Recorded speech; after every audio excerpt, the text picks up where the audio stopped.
we're interviewing, you haven't started yet, have you? Yes. Oh, Go ahead, go ahead. Well, this is the Woodhaven Historical Society. This is our all history project, and the first person we'd like to interview is Mr. John Fischer. Good. John, would you tell us a bit about yourself and how long you've lived in the neighborhood?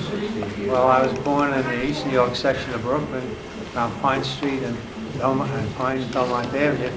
And in 1915, my folks moved to Hudson Street, which is now called 80th Street.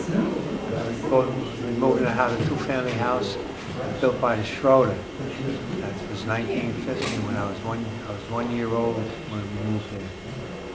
And we've been living there ever since. All my brothers and sisters were born in that house, and then my sister still lives in that house. And they asked me a few years ago when I retired if I'm going to move on in the neighborhood. I said, heck no, I'm a Woodhavenite and I'm going to stay a Woodhavenite till the day I die.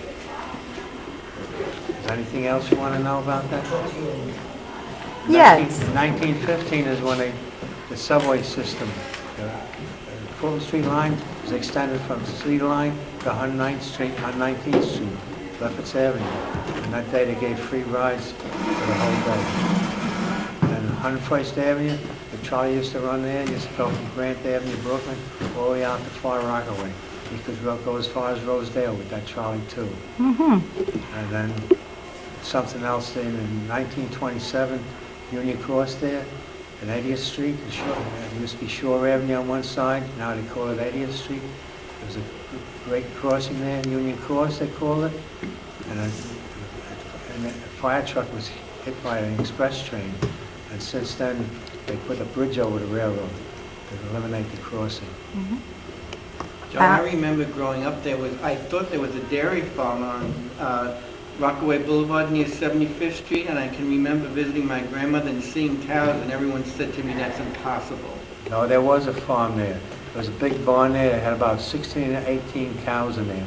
The name was Woodhaven Farms. It was owned by a man by the name of Eichen.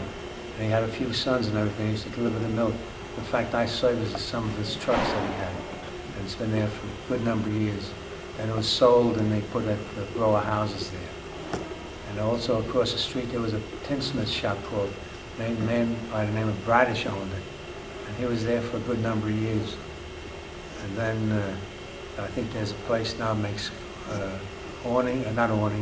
shade place, I forget the name of it. And also in that same neighborhood you have a diner called Carl's Diner. It's one of the oldest diners in the neighborhood. I ate there way back in the 30s. It's closed here about a year or so on account of illness. But the place is still there. You can see it. I have pictures of it. And also, if you want to see a picture of, where is that picture? Carl's Diner.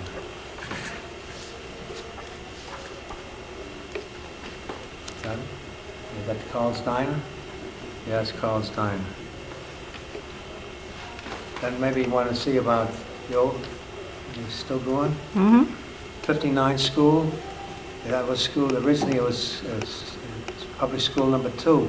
And the cyclone we had was in 1895.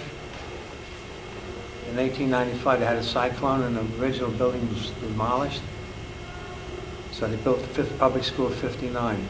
And the cornerstone, we have a picture of the cornerstone, was 1896. And later on, after this, we only had from the 5th grade to the 8th grade in there.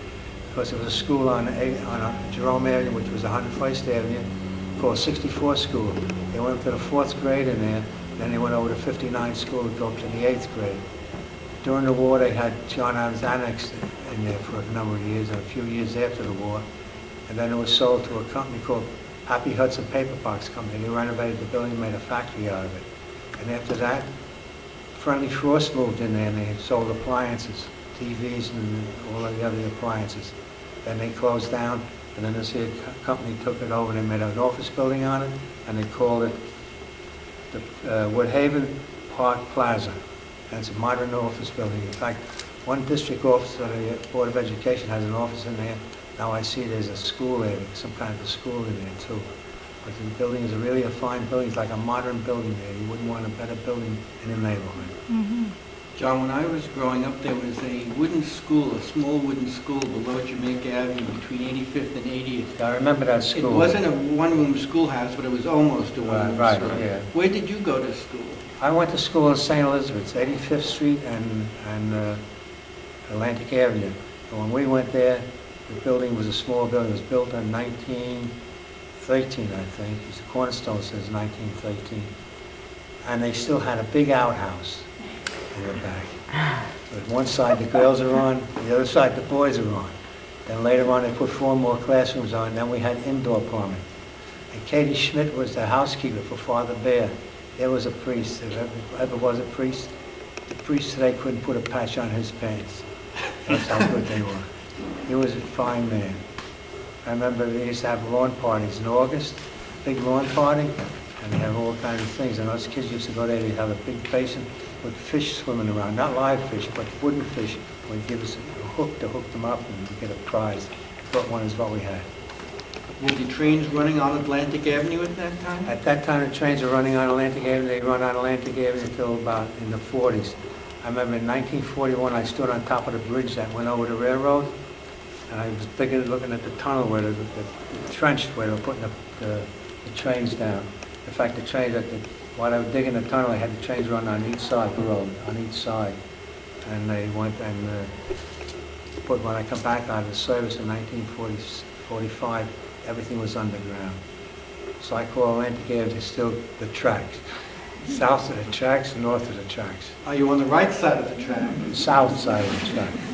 John, as you were growing up, were you in, was there a lot of horse-drawn vehicles in those days? Yes, I remember the old ice wagon. We used to hang on the back of it and get the pieces of ice and so on like that. And sometimes we'd let the guys sing, give them a little jab too, to get a couple extra pieces.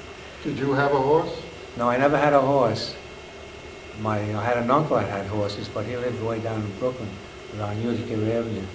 Utica and Utica Avenue and East New York Avenue. Beside horse-drawn milk vehicles, what other vehicles were? Well, they had the horse-drawn milk wagons. They were very good because when the milkman took the thing with the milk, he could walk down the block and the horse would follow him down. When they started having the trucks, the guy had to walk down the block, then he had to walk all the way back to the truck where the horse would follow him down. I remember Dugan Brothers. Dugan Brothers had horse and wagon too. I remember this old Dugan guy, he got drunk and he laid in the back of the wagon and the horse took him home. John, were there any other buildings around that would let you know where Union Cross Racetrack was? Well, we have a place in Woodhaven there called Clementi Court. And you gotta go down 82nd Street, and there's an alleyway you go through. Which house is, I don't remember.